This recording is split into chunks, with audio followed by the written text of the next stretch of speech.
राधे राधे दोस्तों, स्वागत है आपका ब्लॉग विद मधुलिका में। और आज हम बताएंगे कि घर में लहसुन प्याज प्रयोग होने के बावजूद भी हम लड्डू गोपाल को भोग कैसे लगाते हैं। तो चलिए आज हम जानते हैं कि लड्डू गोपाल को हम क्या क्या भोग लगाएं और क्या क्या चीज़ें वर्जित हैं उन्हें और कैसे लगाएं भोग। अधिकतर लोग परेशान रहते हैं कि हमारे घर में तो लहसुन प्याज का प्रयोग होता है, तो हम कैसे यानी कि भगवान को मतलब लड्डू गोपाल को या सालिग्राम को भोग कैसे लगाएं। तो इसका भी उपाय है। वैसे तो लहसुन प्याज खाना कोई गलत नहीं है, आयुर्वेद में तो उसे औषधि के रूप में माना गया है, परंतु वह तामसिक प्रवृत्ति होने के कारण उसकी तासीर जो है गर्म होती है, इसीलिए उसे खाना मना करते हैं कि उससे जो है इसकी जो तामसिक प्रवृत्ति होती है, इससे शरीर में गर्मी उत्पन्न होती है और हमारी पूजा पाठ में विघ्न उत्पन्न करता है। इसीलिए लहसुन प्याज मना रहता है। नहीं तो लहसुन प्याज कोई गलत चीज़ नहीं है खाना, परंतु भगवान को लहसुन प्याज से बनी चीज़ों का भोग नहीं लगाया जाता है। और लड्डू गोपाल को अगर आप चाहें तो सब्जी का भोग मत लगाइए, क्योंकि इसमें लहसुन पड़ा रहता है। आप दाल रोटी का भोग लगा दीजिए। आप रवा भून कर रख लीजिए, स्टोर करके पहले से ही रख लीजिए, दलिया स्टोर करके रख लीजिए। ड्राई फ्रूट्स आप रख सकते हैं, फल आप भोग लगा सकते हैं। मिश्री और दूध का भोग सर्वप्रथम सुबह लगाना चाहिए और तुलसा दल उसमें ज़रूर डालना चाहिए। भगवान का कोई भी भोग आप लगाइए तो उसमें तुलसा दल अवश्य लगाइए। तुलसा दल के बिना भगवान का भोग बिल्कुल ही मतलब भगवान फिर वो भोजन या वो भोग स्वीकार नहीं करते हैं, इसलिए तुलसा दल बहुत ही ज़रूरी है।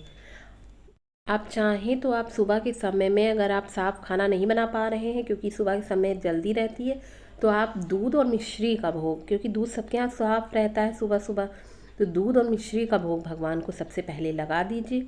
फिर जब सारा खाना बना लीजिए, अपना गैस साफ कर लीजिए और इसके बाद आप भगवान के लिए 2 पूड़ी बना लीजिए साफ, और गुड़ और चीनी से या तो फिर दूध से सुबह उनको भोग लगा दीजिए। या अगर आपने साफ़ चावल बनाया तो थोड़ा सा चावल निकाल लीजिए, उसमें दूध डाल के भगवान को भोग लगा दीजिए।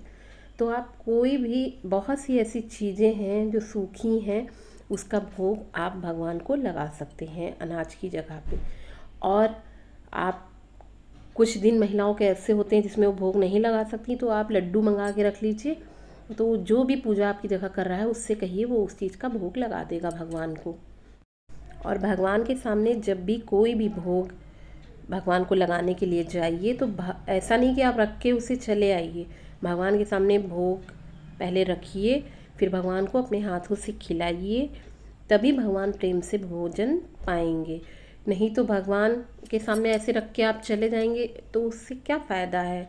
भगवान के आगे हाथ जोड़िए और कुछ मंत्र होते हैं उनका उच्चारण किया जाता है, तभी भगवान को भोग लगाना चाहिए। अगर आपको मंत्र के बारे में जानना है तो आप कमेंट बॉक्स में लिखिएगा, मैं आपको मंत्र का वीडियो ज़रूर शेयर करूँगी। और भगवान के आगे हाथ जोड़कर उनसे निवेदन करिए कि भगवान जी, हमारा जो मैंने भी रूखा सूखा जो भी भोग बनाया है, जो आपके लिए लाई हूँ, उससे आप स्वीकार कीजिए और प्रेम पूर्वक भगवान को भोग लगाइए, तभी भगवान का भोग लगाना पूर्ण होगा। नहीं तो ऐसे रख के आप चले आएंगे तो क्या फ़ायदा है। कई लोगों के मन में ये भी प्रश्न होता है कि हमारे घर में तुलसी का पेड़ जो है नहीं है, या समय से जाड़े में अधिकतर पेड़ सूख जाता है, तो हम तुलसी के बिना भगवान का भोग कैसे लगाएं। तुलसी का दल नहीं है तो हम कैसे भोग लगाएं। तो आप इसके लिए भी ना परेशान होइए। इसके लिए भी एक उपाय है कि आप तुलसी की माला खरीद लीजिए और भगवान को समर्पित कर दीजिए, भगवान के ऊपर चढ़ा दीजिए। और जब भी भोग लगाइए तो उस तुलसी की माला को भगवान के भोग में मतलब स्पर्श करा दीजिए, तब भी भगवान को उसका मतलब तुलसी के बराबर ही वो मान लिया जाता है तुलसी की माला का स्पर्श कराने पर, और भगवान वो भी भोग स्वीकार कर लेते हैं। तो आपको हमारी जानकारी कैसी लगी कमेंट बॉक्स में ज़रूर लिखिएगा, और वीडियो अच्छा लगे तो लाइक शेयर सब्सक्राइब करिए। तब तक राधे राधे।